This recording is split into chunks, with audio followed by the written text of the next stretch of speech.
Welcome to Whispered History by Liam. Thank you for choosing this video. In today's episode, we'll be listening to a long and gentle story about the Roman era, a great civilization that lasted for centuries and left behind many lessons for the modern world. I hope this story not only gives you some useful historical insights, but also helps you relax and enjoy a peaceful night's sleep.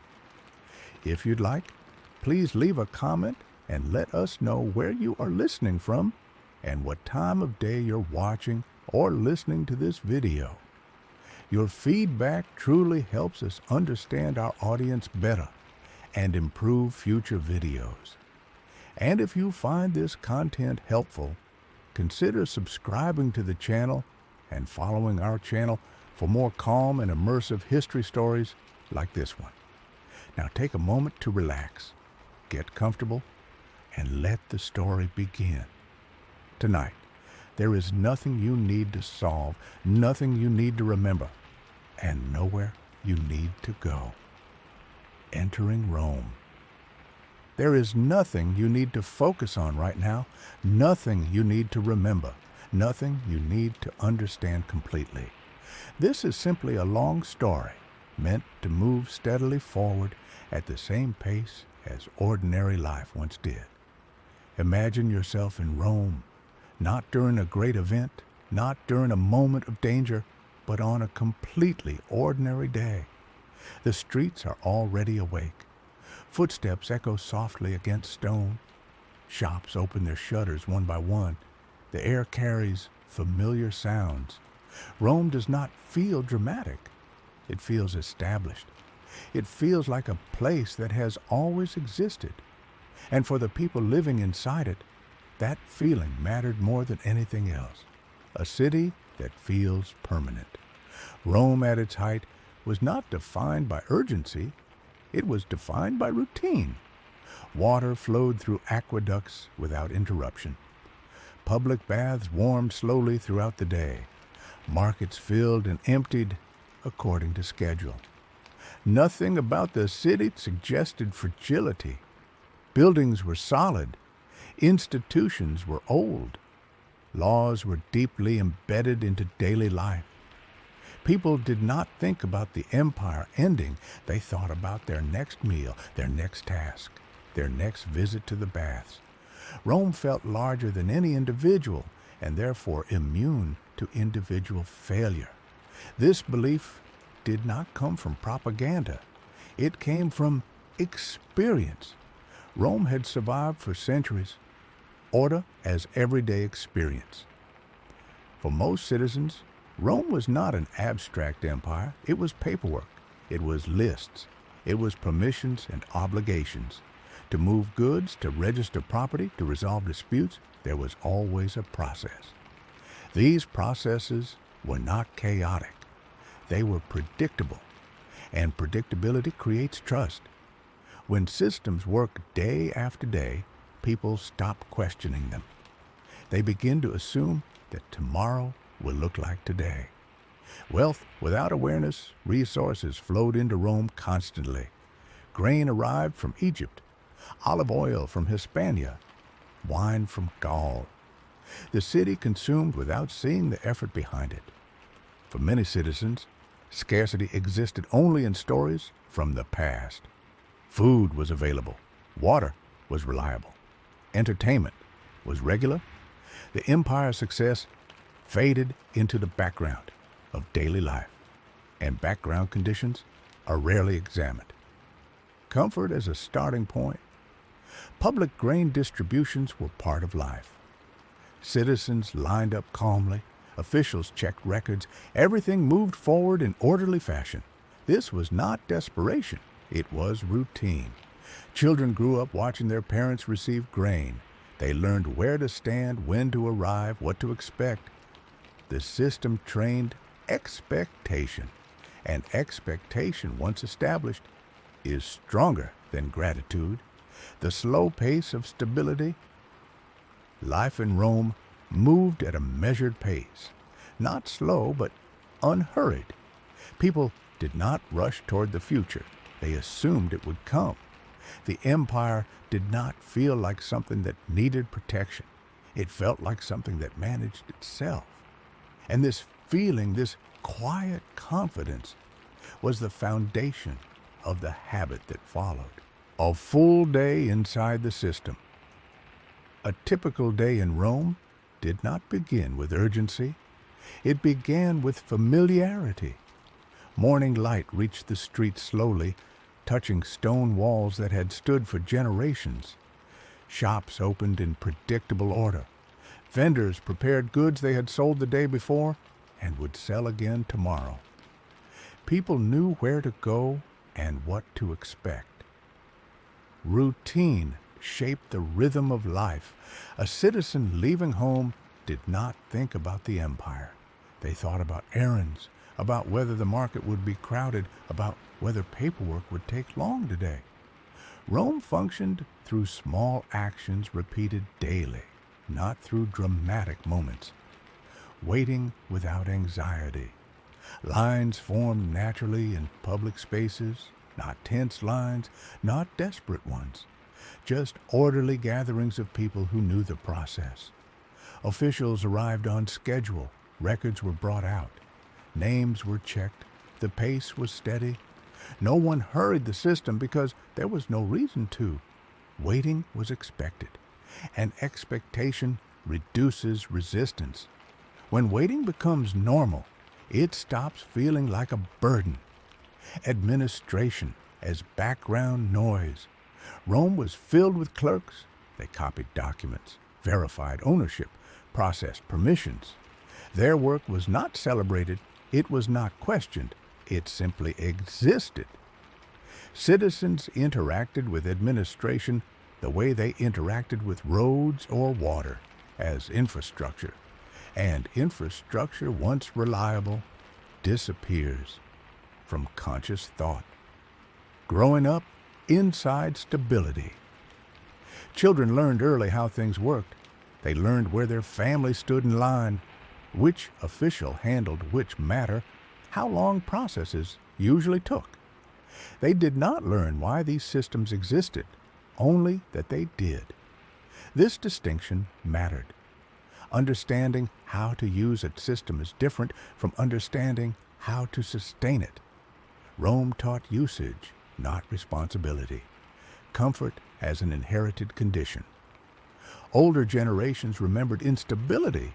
They remembered times when resources were not guaranteed. But memory fades. New generations inherited comfort as a starting point. Grain was expected. Public services were expected. Security was expected. No one considered these temporary. Temporary things are monitored.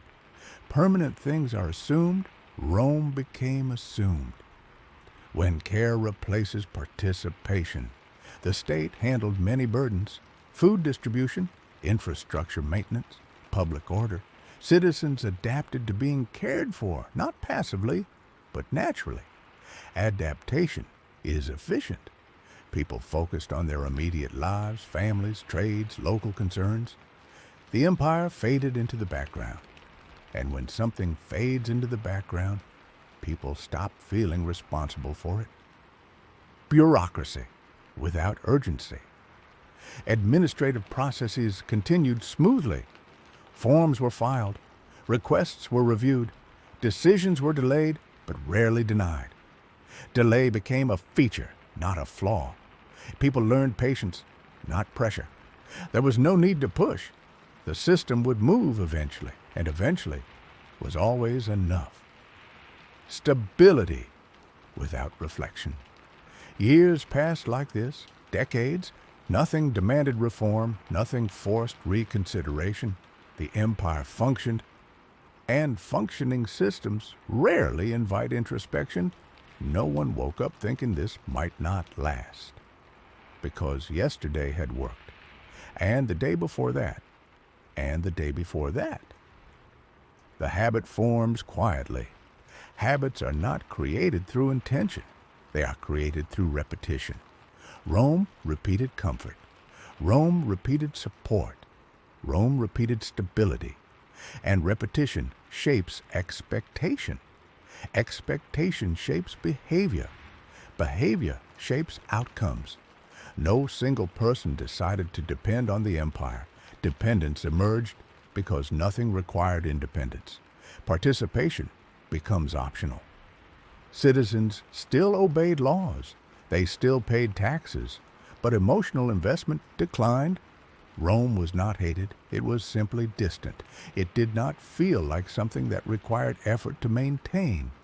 Effort is reserved for things that feel fragile.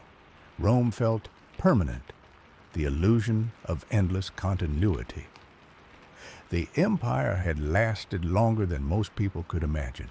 It had outlived generations, outlived leaders, outlived crises. Longevity created confidence. Confidence created passivity. Passivity allowed habits to deepen, and habits, once deep enough, guide decisions without awareness. Transition toward strain. This way of life did not collapse suddenly. It continued. And because it continued, the cost of maintaining it slowly increased. But that cost was not yet visible to ordinary people. For now, life still felt manageable, predictable, comfortable. Pressure did not arrive loudly in Rome. There were no sudden shortages, no dramatic announcements, no urgent calls for sacrifice. Instead, pressure appeared as adjustments, small ones, technical ones, easily explained. Taxes increased slightly. Fees were added quietly. Requirements became more detailed. Nothing felt extreme. And because nothing felt extreme, nothing felt urgent. For ordinary citizens, the change was subtle. A little more paperwork, a little more waiting, a little less flexibility.